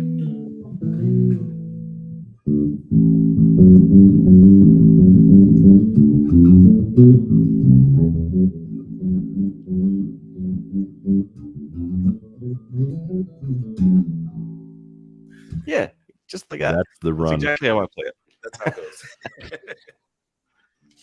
Oh, that's hearing you playing that riff yourself is such a great thing. It's so joyous. It's still fun to play. Shout out to Kenny Loggins. Most definitely. I'm getting some messages here from our international sales manager that I just mentioned, Ian. I actually forgot to mention another group who uses Laney is the Hindley Street Social Club, also from Adelaide. They do quite well online with their shows that they do over YouTube, and they do live performances as a full band setup, and they've been using Laney for quite some time. Con, their bass player, uses it, and also very dear friend of mine, Danny Lopresto, one of the singers, plays guitar on the show as well. And I'm blanking right now. Their other guitar player, sorry, I've just totally blanked on your name, also plays them as well. Oh my God, I hate it when this happens. See, I'm not like you, Nathan. I don't have perfect recall of every single person on the planet. Phenomenal memory. Well, not quite as good, but I do try. Here we go. Sam actually says here, I got to see Nate play Footloose with Kenny at NAMM 2020. Oh, wow. That's right. We did. That's right. That was one of the last times we played together. And right after that 2020 show, they shut down NAMM for the next couple of years. They did. And I remember actually being in my hotel room because I had to get some emails done. And I actually heard the concert because I was staying in the Hilton right just above where the plaza is out there. And I could hear the concert, but I couldn't get down at the time because I had work to do. It's just the way it is. NAMM is really, unfortunately, not so much about having fun, unfortunately, when you're working. A man and his work. It's never finished, right? Never, ever, ever, ever, ever, ever, ever, ever. I mean, hell, I got up at like 7 o'clock this morning just to be ready for the show. Hello there, little strain with your curly hair. Oh, you can't hear me. I've got the headphones on. That's right. Hey, look. You want to wave, really? He's watching the Wiggles. Oh, of course he is. Incredible. Yeah. There's a group YouTube session for the Wiggles. Yeah. I mean, Nathan, how many children do you have? I have twins, boy and girl, and they are 22 years old. So right. I mean, in the early days, trying to balance gig, work life, family life, it's a challenge, isn't it? It's a pretty big challenge. It's one of the challenges I enjoy most because I love spending time with the family, and I love playing. So it's one of those things. It's like, okay, Stay right here. I'm going to go do this, and then I'll be right back. Yeah, he's got Anita to thank for that. His wife is amazing. She really is. Oh, sweet. Yeah. I need some of that hair, though. All three of me us are too. baldy. I remember Nathan said to me one time, he goes, you know, it's funny. I knew that I'd been going away and touring too much because I came home from holidays one day and there was new family photos on the mantle and I wasn't in them. Right. I know. And, Wow. and the kids were drawing pictures of the family and they said, wait, where am I? And I wasn't in them. And that's when I knew, okay, it's time. I mean, that's funny, but that's also, that's pretty deep. Oh no, it's a heartbreak for sure. For sure. Brian did just email me again, who I was acknowledging before, who was trying to get onto the show. He's just said, had trouble connecting. I assume the problem was on my end. Enjoying the show. Thanks for doing this. And Brian, it's an absolute pleasure. I wish I could make this work a little bit easier for you, but unfortunately it hasn't happened. So sorry about that. Well, this also, is the first one, Yep, correct. Yeah. So one of my bandmates that I played with here in Japan, he lives down in Kobe. He's a Canadian bass player and vocalist, a very, very, very talented dude. Hey, Smacknamara, that's just like a little monicum on me. Smacknamara, it's just an old gag from a long time ago. You probably already talked about it, but I'd like to know what Nathan likes about Laney. Oh, look at him trying to help me with a plug for the brand. Maybe he could tell us all about his live setup. And a personal question, what's the difference between regular gigging musicians and pro musicians in Nathan's opinion? That's an interesting point because you probably wouldn't even know the perspective of a regular gigging musician because you've been a pro musician since you were, what, 17 or something now? Well, what is the definition of a pro, right? Somebody that's making, I guess, getting paid to play, right? So if you're good enough to get paid to play, you're a pro, right? Is that how it works? And that's a good definition. So if we don't all get to stand up in front of like 70,000 people at Live Aid, and that's kind of a different level. One of the things we always say is no gig too big, no hall too small. So whether it's 75 or 75,000, for me, the mission is still the same. You have to deliver, and I think that's the different. Maybe one of the big differences between a regular and a pro is that mindset, perhaps. Yeah, I think our responsibility once somebody does hire us is to go, give them the goods, and so yeah, again, it doesn't matter to me whether I'm in a club with 20 people.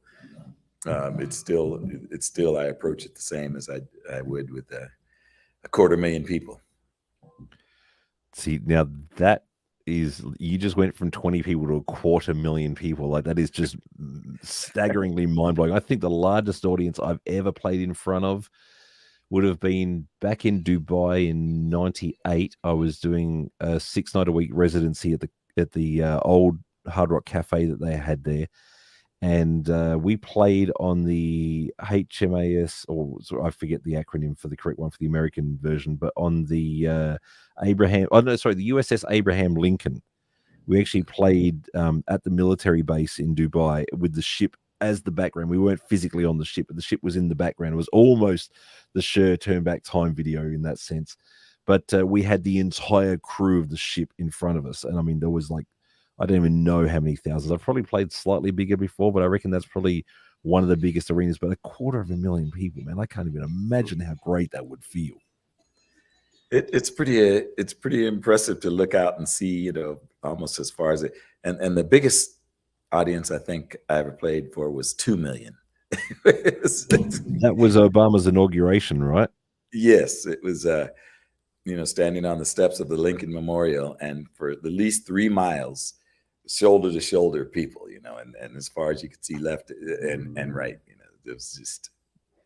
it was just a sight to behold. You've played for how many? Not quite the Swan Hotel, Jason. Yeah, definitely not the Swan Hotel that you and I played at. Definitely not. But so how many presidents have you played for now? Do you recall? At least A few. I played at the White House several times in the Obama administration, but I also played there when George W. Bush was in office, and I played 2 Bill Clinton inaugurals as well. Amazing. So here's a crazy question. Is there anyone that you haven't played with yet that you wish you had the chance to play with? Prince. It could be a little bit difficult to arrange that one now. I missed that opportunity. And I was, Miles Davis was pretty high on that list. I've done a lot of these multiple artist gigs where James Taylor was on. He was at the inauguration as well. But we always say, like he says, okay, I hope you don't think this counts as a proper full-on gig yet, so, but he'd be a fun guy to play with. And of course, my dear friend Jimmy Johnson plays bass with him, and he's his music director, so but we do enjoy every now and then playing on these multiple artist gigs. And then another person, I've had a chance to go up to his house in New York and sit in, and we jam, but we've never actually done an official gig together, is Pat Metheny. And I'm just a big fan of his compositions and of course his playing. And so we've always kind of tossed the idea around that would be fun one day. Isn't that hard to imagine, Craig, that of all the people in the world, that Nathan has never played on stage with Pat Metheny? Yeah, that would be something to watch. I've listened to some interviews with Pat Metheny, and he admits he's a bit of a hard taskmaster. So you better get ready. Oh yeah, no, I've been friends with many band members that have come through there, and when your music is of that high level, it's something that Yeah. I mean, the products, well, not the product, but the results speak for themselves. Like results the only amazing. way to, yeah, exactly. And, We have a comment from Dara Lawrence McNamara, who I did send a email back after I received one to be able to come onto the show, but says, "Hi guys, an Irish musician now living in Chur, Switzerland. I'm sorry if I pronounced the name wrong. Clapton got me going, but it was Nathan's playing which grabbed me.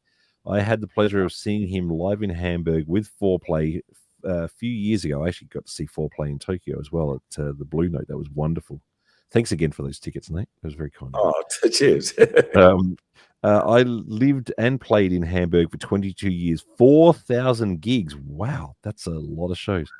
As a live and studio musician, singer, and guitar player, my taxi driver always played Foreplay on the way home from my loud gigs to the, I don't know how to pronounce this, Reeperbahn, I guess would be the way to say it.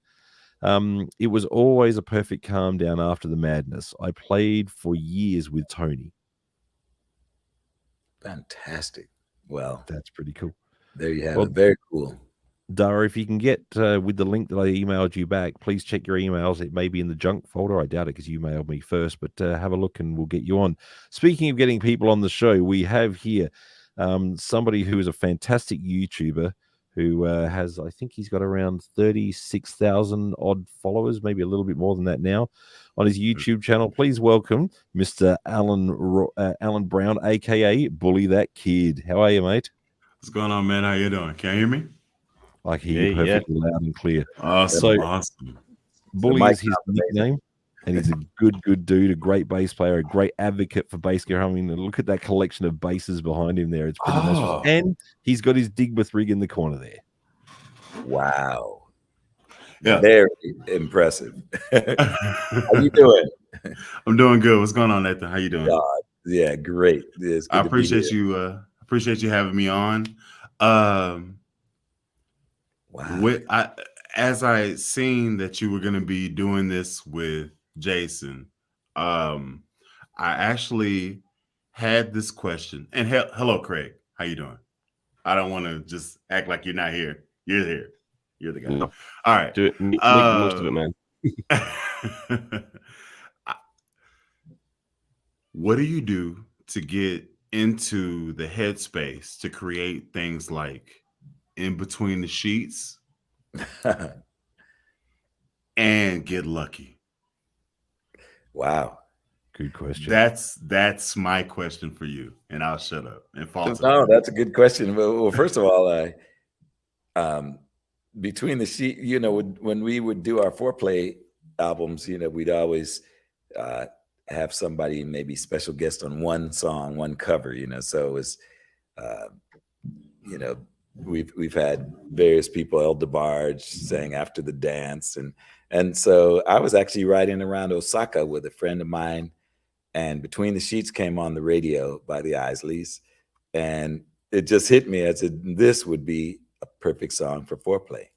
And then, you know, Shaka was being a dear friend that she was, you know, just called her and asked her if she'd come and sing, and she showed up at the studio and just did an incredible job. And it was almost, I love it when it works like that, where you're riding around, you get the idea, all of a sudden you present it, and then it happens, you know, and it happened so organically and just like it was kind of dreamt up. Get Lucky was one of those fun sessions. We did an entire album with Daft Punk, and they actually recorded Get Lucky, but before it went to Nile Rodgers. And then when Nile came and put that funk on there, and then Pharrell sang on it, they played it for me, and I said, can I have another go at the bass line? And I sort of approached the bass line as you know, Bernard Edwards type of vibe. And so that was who I was kind of trying to channel on that bass line. And they just let the tape roll, and we got that, and that's how it came out. It was great. Are you able to play that magic bass line for us from Get Lucky? Do you recall that one off the top of your head?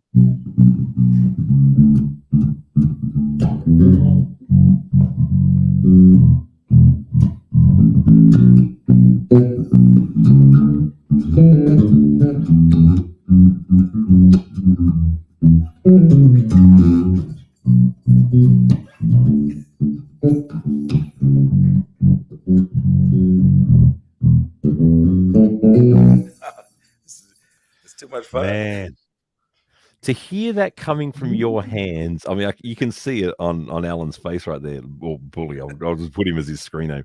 You can see it on his face. He's just like, man. Like, me and Bully know each other well. Like, we sit on FaceTime for hours and chat. And, Okay. So it took a lot out of me to ask that question and not fanboy.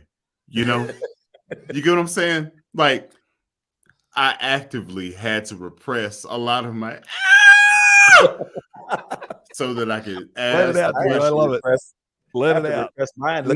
No, man, because here's the thing. You got a lot of people that'll circle jerk you. Like, you got a lot of people that'll just tell you how great you are, right? You do I gotta run this list? Because I know who you work with. Do it. Bring it on. Okay, so you already pulled out Daft Punk.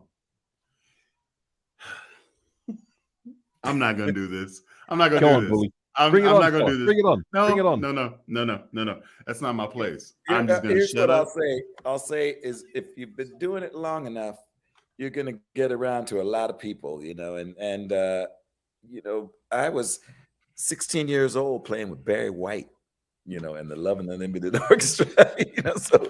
So a lot of those songs, you know, you can't even do any of the nasty stuff he's telling you about. However, you're playing the bass on stage to a dude with a deep voice. I don't. Okay, no, I'll shut up. No, not gonna do this. Not gonna do Guys, this. I'm gonna have to say goodbye. I gotta look after this little guy. I've got a gig that's 3.5 hours away, so I gotta pack my gear and make sure I've remembered how to play songs. And all that kind of stuff. But Yeah, Jason, you'll be getting on stage tonight, and you'll go, "Oh shit, Nathan played on this song. This feels totally different now. What am I going to do?" Nathan, thank you so much for inviting me to be on this. It's been an absolute pleasure. Great fun. I really appreciate And, it. Nathan, yeah, thank you. It's great to just get to spend some time with you, and yeah, keep doing it, man. Keep making art. We'll see you around campus. Craig, just remember, when you see that Nathan is coming next to Melbourne, hit me up and let me know, and I'll let you guys hook up and meet one another. And yeah, I'm sure it can all work out. That would be amazing. Yeah. Fantastic. Let me know when y'all in Texas. Let me just say that. I just want to say that. Come on, okay. What part of Texas? Drums. I play drums too. I got drums over here. See the skins? They're there.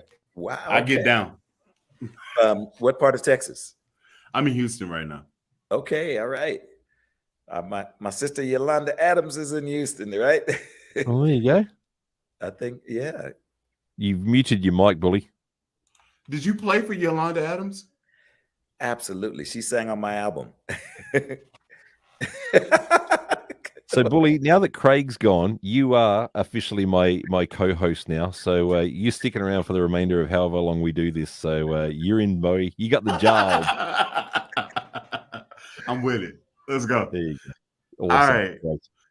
So come on, bring it on. You're about. Look, can you just show Nathan? Because I mean, he's just going to be begging for this, I'm sure, on the inside. Just let him see that massive wall of bases you've got there, and see how dedicated you are to the cause. Oh, okay. Brilliant. All Wow. right. Wow. Amazing. It looks like Guitar Center. It looks like Guitar Center in the background there.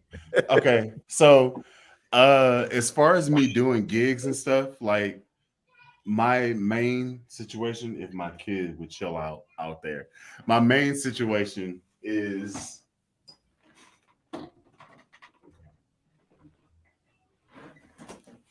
Goldie. Oh, wow. Wow. And this is my signature bass. Oh, really? Congratulations. She's a beauty. Yeah, Let me solo you. Hang on, Bully, put that headstock back on for a second. I'm going to solo you so that here we go. Oh, hang on, that's Nathan. Sorry, there we go. Amazing. Archetype guitars. And this is my baby. Beautiful. Look at that. Wow. I'll tell you what, next time I'm in Houston, if you don't mind, I'll give you a call. We'll visit a little bit. Come on. Absolutely. It might take an afternoon though. Hey, I'm with it. You come by here. So for those of you who are looking for a bass YouTuber to become your new guru, just look up the monicum on YouTube of Bully That Kid, and you'll find Alan's great channel. He has a very, very cool channel. Like his energy is exactly like what you're seeing right now. He's just full of energy, full of love for bass guitar, and he even has his Laney Digbeth in the background too. So that's amazing. Yeah.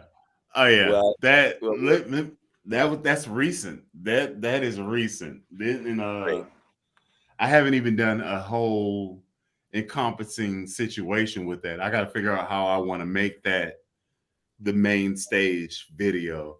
I got to get that together. But it's been my last few videos, and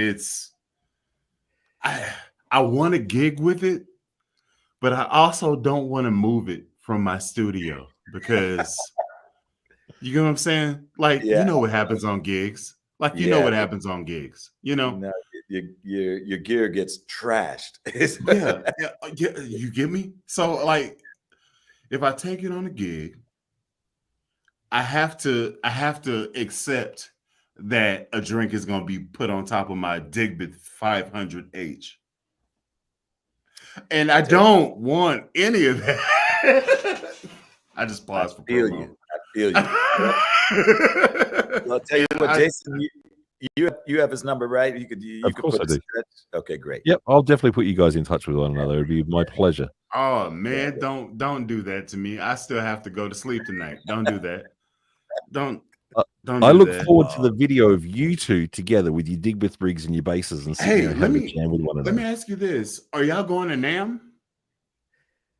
You know, I'm going to be in Japan during NAMM, so I won't be there, unfortunately. But is Laney going to be there? With him. Is Laney gonna be there? Is some type of? To be honest with you, this year we're skipping it. Really? It's just this year, like, this is the problem. Like, NAMM has kind of done a little bit of a funny thing for many of us, because I mean, Nathan and I have caught up at NAMM many times. I mean, I've even still got a photo of him and I when he received his Tech Award in, was that 2015 that you got the Tech Award, or 2017? I forget which of the two. And I've got a photo of you and me backstage in front of the Tech Award banner when you received your Tech Award from NAMM that year. And we've caught up at NAMM many a time, but the fact that they've put it outside of January, which is when most people are on break, kind of makes it a little bit hard. And I've got too much to do during April as well, so I definitely won't be able to make it, unfortunately, this year. Okay. Yeah, I think when it goes back to winter NAMM, January, it's probably gonna feel a little more like the good old days. Actually, there's a legendary video, Nathan, of you at, I don't know which booth it was. I remember you were playing something, and then Stevie Wonder came up to you and started whispering in your ear and talking to you. At the Genelec booth, yeah, we were plugged into one of their rigs, and I was just playing along, and little did I know that as soon as I started a Stevie Wonder song, he would show up. Man, to be friends with Stevie Wonder, like, wow, you guys, like, the history you've got with that man. I mean, wow. I know that you've played live with him. Have you been on some of his records as well? I actually don't know that. I'm on the most recent record, yeah. Okay. Yeah. Nice, man. See, isn't that crazy? So, like, Stevie Wonder comes up to you at NAMM and he's like, hey, man, it's great to hear you playing my song. Like for the rest of us mere mortals, that is just mind-blowing. That's all I'm saying, dude. I don't want to just fanboy the whole time I'm here, but understand who you are, Nathan. Understand who you are. Like, this is amazing. And Jason, very blessed individual.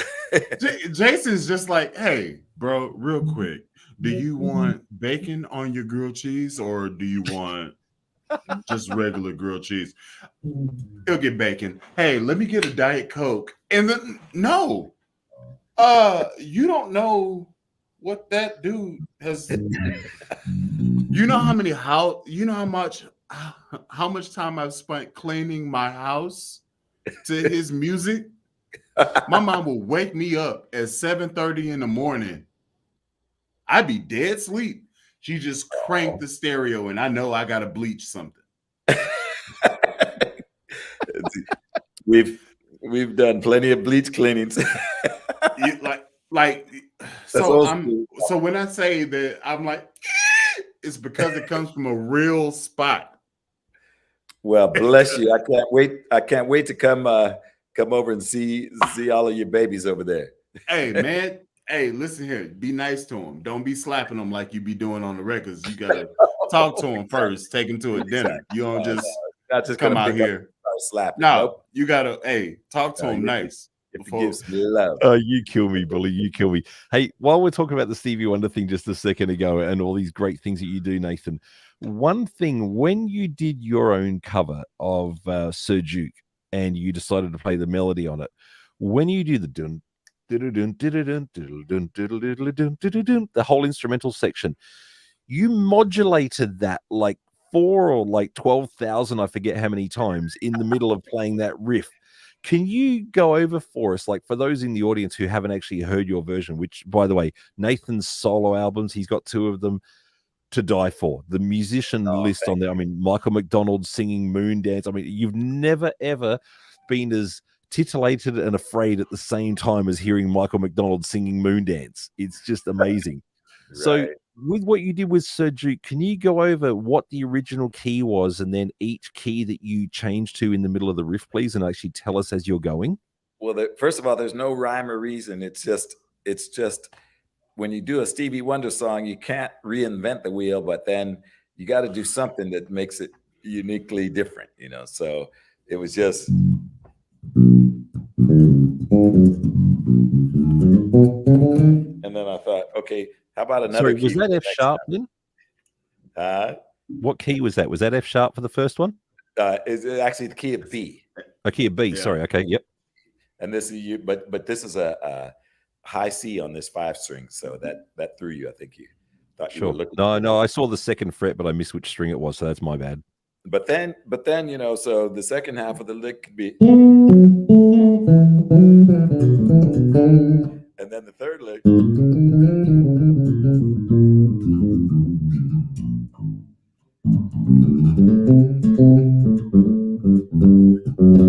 then it takes us back to the B. So what keys were each of those in then? So the first one was in B. Yeah, and then that's a fifth. So that becomes a sharp. B, and then it goes down to C sharp. And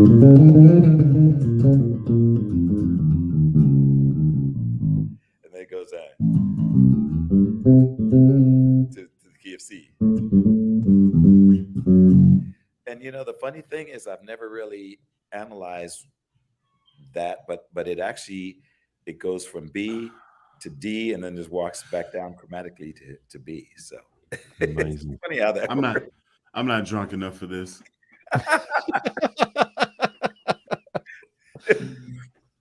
Yeah, that is so cool. Hey, real quick, just run the whole thing. Just one time, please.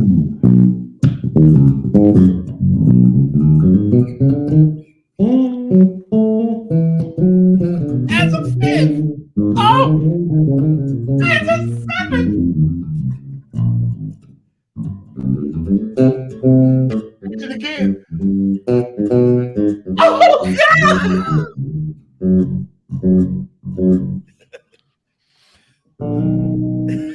Oh, yes. I don't know which is more entertaining, watching Nathan play or watching Bully react. Here's the thing. In my head, I don't have to look at you. I hear it. I know my fretboard. I know where you at. I wouldn't have thought to do that. And then you do it. I'm like, oh. I mean, literally, there's no rhyme or reason just except that, you know, you didn't want to go exactly what Stevie did, to do just a little something to you know, make it my own. I have to say, I'm so stoked that Jerry Pantazis has just jumped in here. He is one of Australia's great session musicians. Jerry, I would love to invite you on here to come and ask Nathan a question yourself. So as you can see here on the link on screen, you can join us on air. Please email me at artist.chat@laneyamps.com. I actually think you and I are actually friends on Facebook as well. You can message me through Facebook or on here. And I'll send you back a link and you can come on air and say hello to Nathan and shoot him a question your way. I would love for you to come and say hello to Nathan, mate. Definitely. Okay. So let me ask you this, Nathan. Of all the artists that you work with, who is there left that you want to collab with? Well, yeah, we went over this before. Yeah, we Did I spoke miss it? earlier. Well, we spoke earlier about the fact that you know, I'm a big Pat Metheny fan, and I haven't really worked. We've jammed and are dear friends, but he's one artist I would love to do something with. And Okay. Prince was on that list, but it's a little late for that, you know. That bit. And Yeah. rest in peace. But yeah, it's been a good run. Very fortunate to get a chance to work with a lot of people that I really love and enjoy, you know. So I feel very fortunate in that regard. Let me ask you this. Whenever you first, I'm sorry, Jason. Whenever No, you go, first started out, whenever you first started playing bass, did you know or did you aspire to be who you are now with all the accolades and, you know, dots behind your name? You know, it was a big dream of mine to I remember reading an article where Shaka Khan was talking about Anthony Jackson, who's a phenomenal player. And matter of fact, when he went to the studio with the OJs, they put a music in front of him for the love of money, and it just said D minor. That's all it said. And then he just goes, C D minor, and he goes, So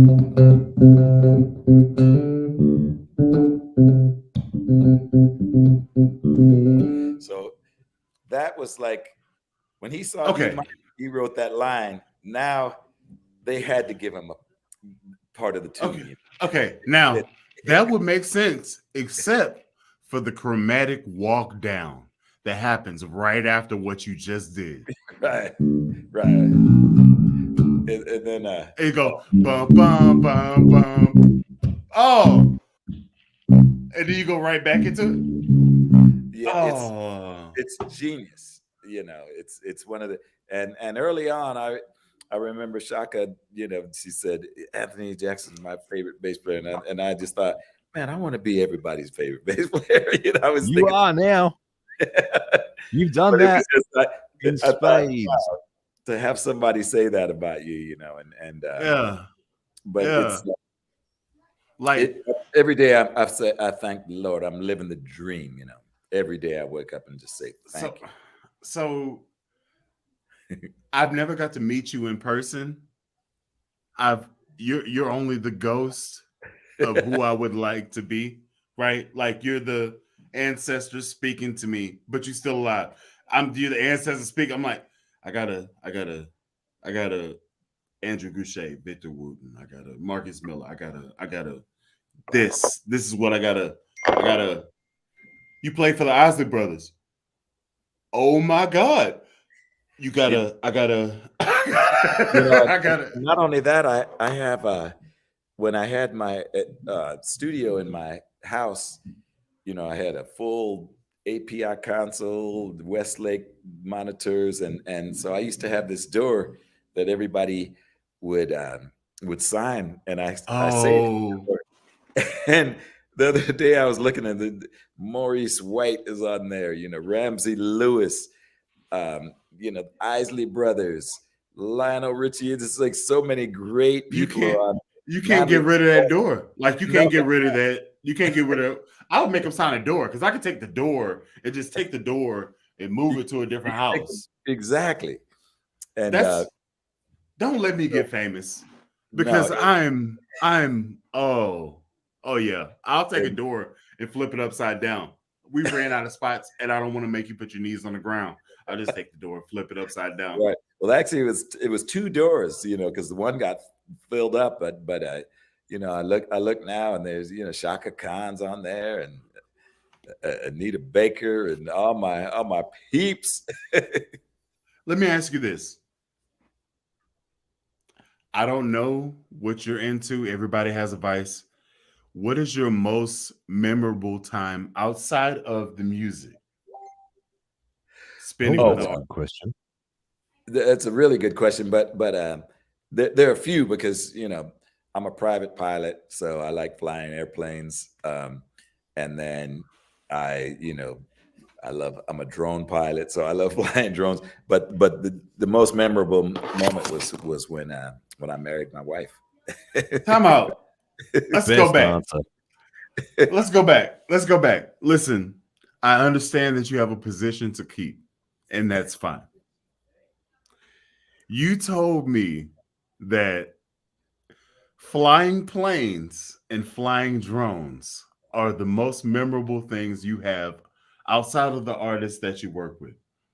And for reasons that I'm married, I understand why you played the correct position. Well, it's not a correct position. Every day I think, I say, how did I get so blessed to have my wife? Is she in the room? Is she in the room? She's not in the room, but 28 years we're coming up on, and I met her on UPSD, and I just always say I'm just the luckiest guy in the world because you know, when you connect with somebody that is that beautiful on the inside and out. Let me tell you something. He spent some time with Barry. That boy's smooth. Okay. Let me tell you something. Hey. Okay. Isn't it the ultimate? One of the ultimate things is somebody that you could do everything with. You know, you could travel. 100%. You know, it's ultimate, you know. And then you have kids, and then they become your best friends. I mean, I can't tell you how blessed I feel, and we're having a great time. What? Let me tell you That's something. pure magic right there. Hey, I got a That boy question here good. for you. He's good. He's Oh yeah, good. he's awesome, No, man. He's on it. clap that dude up. Let me tell you something. He's burst. He wants a very sane household. That dude, he got it. He's got But it. you know what? Nathan's genuine about that. I know how much Anita means to him, and yeah, 100%. Aside from that, Hey, even if he wasn't, that boy is a politician. You hear me? No, and she lets you know when Noah and I play, he plays the Hammond B3 behind me and the piano behind me, and we're playing at 4 a.m. I mean, and she's a music lover, so it's like turn up. You know, I mean, Wes Montgomery, he developed the thumb style because he had 7 or 8 kids, and he practiced at night, and he didn't want the pick to make too much noise, so he actually would play with his thumb, you know. That's how he developed the thumb way of picking. So he didn't want to wake the family while he was practicing. Let's go back. So your wife, your son's playing a Hammond organ, right, at 4 a.m, and she's okay with it. Absolutely. the shock and amazement on Bully's face is killing me. Erica, hold on. Hey, Fish, come here. Is she gone? This is why we love each other. She loves the music. You know, we grew up with Earth, Wind, and Fire, and Hold on. Let me The music. Here we go. Hey. Bully's going to destroy his marriage right now. No, I am not about to destroy my marriage. This is my wife. Say hi, Hey, Lady Bo. hey, how you doing? This is Nathan East. Let me go here. There we go. That's Nathan East. He's a legendary bass player. He says that he plays the organ and the bass at 4 a.m, and his wife loves it. That's great for him. that's great for him. What a great response. Didn't work how I thought it was going to work. Okay. All right. Well, I love you. And it's I not do. every morning, so It's time to go. Oh, you about to? Okay. Well, praise God. Well, Okay. All right. Now, well, Dara that didn't did work out pop how I in. thought it was going to work out. Okay. It's no surprise at all. So, Dara, I did see you, Dara, pop into the chat, and then you disappeared. So I don't know what happened there. And I know Nathan's got to go in a minute, so I'm going to possibly, this may be the last question here, but Jerry Pantanzas, Pantaz, I always get his name wrong. His brother plays as well. But Jerry is a drummer. He's a big session drummer around Melbourne in Australia. Actually, not just in Melbourne, but around Australia. He asked me, please ask Nathan what he looks for in a drummer, and also his opinion on different drummers he's played with during his time in Eric Clapton's band. So what do you look for in a drummer because obviously the drummer and the bass player is the single most important relationship in any band. I don't care what anybody says. true story. If you ain't got a good drummer and a good bass player, the rest, you could be the greatest singer in the world, you could be the greatest guitar player in the world. If you ain't got a great bass player and drummer behind you, it's over. So what do you look for in a great drummer? You know what? The first thing I look for is feel good. How good does it feel? You know, nothing to do with technique or speed or any of that. It's just how good do you feel? And and those best examples that I've had, you know, are many. You know, Ricky Lawson, who's all over my first album. You know, and people like Jeff Beccaro, who I've done, you know, spent numerous hours in the studio with, and every time we walked in, we would just laugh because it feels so good, you know. And again, you know, you have people like John Robinson, Vinnie Colaiuta, Harvey Mason. You just an endless list of Steve Ferroni, you know, of guys who they sit down and play a groove, and it just feels good and makes you smile. And that's what we look for. We don't look. You know, Sonny Emery, who's in. We're playing together with Eric now, Steve Gadd. It's just the one thing that all those guys have in common is they feel great. You play with Steve Gadd? Steve Gadd, many hours playing together. Yeah, you and Steve played in Clapton's band together, right? Oh yeah, for many years. I mean, it's still, you know, we just did the Lady in the Balcony lockdown sessions last year album together, and yeah, I mean, he's one of the finest musicians ever. I feel like your catalog extends beyond my life. Like I understand what you're saying, and I agree. Like, I'm not saying that you're old. I'm not saying that anything. You're great. But I'm just saying, like, whenever my memory comes online, it's specific to these songs. Whenever I said In Between the Sheets, for whatever reason, that was my mom's wake up song. We about to clean the whole damn house. Bless her. That it's not a this is the only song I know from you. I know you work with Shaka. Like, I can read your Wikipedia and then go to the songs that you've done. That's cool. But specifically, if I hear this song in this playlist because it was on a cassette tape, she would start the cassette tape and then blast it. Wow. Bless her. Tell her thank you. Right. And I guess I'm gonna start with toilets because that's the worst time. I guess I'm gonna start with the toilet. All right, cool. Let's just get it out the way. I'll leave Destiny later. That's fine. So amazing. We have a question here from Lamont. Sorry to cut you off there, Bully, for a sec. So Nathan, will you be coming to LA touring? I mean, obviously you live in the Los Angeles area, but will you be touring anytime soon in the Los Angeles area that you're aware of? Yes. I'm sure we're gonna play with Eric in the fall, but I'll be in the LA area in about a week or so with Matthew Mauser at a place called Campus Jacks, and it's in Newport Beach.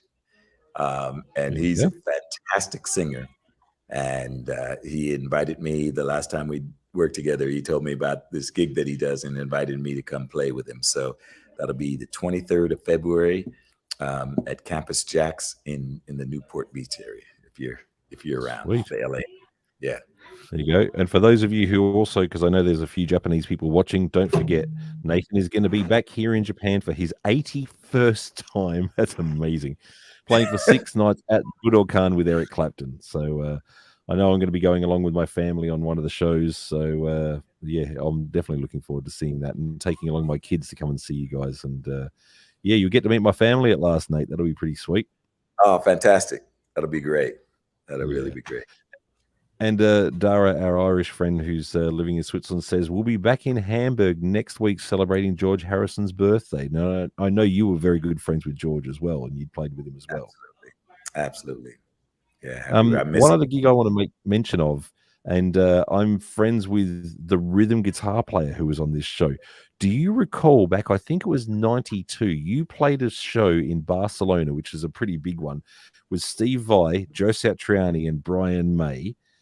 Yourself on bass, and the second bass player that night was Neil Murray, along with Cozy Powell on drums, and I think Steve Ferroni was on drums that night as well. Rick Wakeman was on keyboards, and I forget right now who the second keyboard player was. Do you have any recollections of that show and that night at all?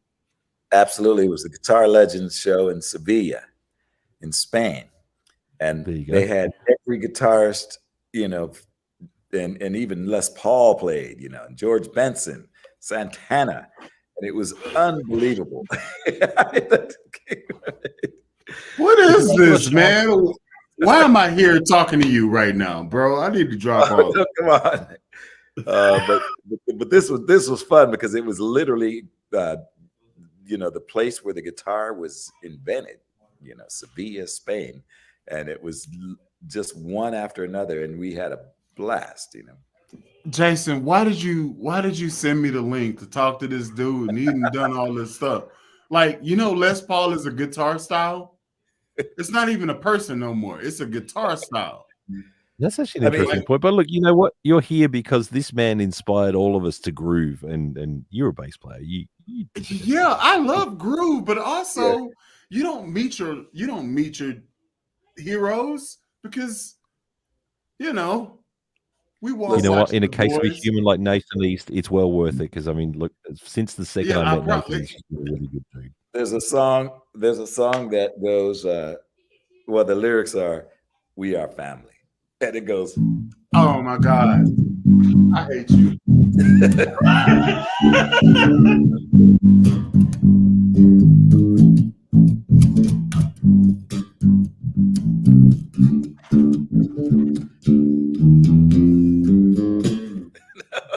Okay, number one. Oh, number one. That really sounds pretty good. I ain't gonna lie to you. It just in my. It sounds pretty good. I ain't gonna lie that's to you. Bernard Edwards, by the way, playing bass on the record, but it's That's coming. fine. But you playing right now, that sounded pretty good. So I was like, oh, what are you coming through? Hold on. Wait a minute. Oh, that's a thing in the background. That makes sense. I have one. Exactly. I So have we are one. happy, That's you know, why I we- like it. That's crazy. Well, look, Nathan, I do want to thank you for your time. We're going to wrap it up here because I know that you've got to get going as well. You've got a family waiting for you in the background there. This has been fantastic. We will endeavor to do more of these Laney Lives with our other artists. I can't promise who's going to be coming up, but I do know that we've got a few special things that I have in mind because my job is artist relations manager. And I've got a few special people who will be announced very soon for the Laney artist roster. And I'm not going to say anything right now, but I've been working very hard, let's put it that way. And I got some pretty special people who are joining our roster, and Nathan will be brand brothers and sisters with, because yeah, I do have some pretty amazing stuff. I want to say, but I can't. It's kind of killing me. But we will be doing more of these Laney live sessions, so please feel free to join. Follow the Instagram account for Laney Amplification. Follow the YouTube. Follow the Facebook, whichever medium suits you best. Bully, thank you for dropping in and indulging us with your pure utterlation of joy. It's it's a great crossover between pure joy and happiness and complete and utter distraction. It's, you have a special energy about you, mate. Thank you for being here. Yeah, that's it's really definitely a great meeting bass room if I ever saw one.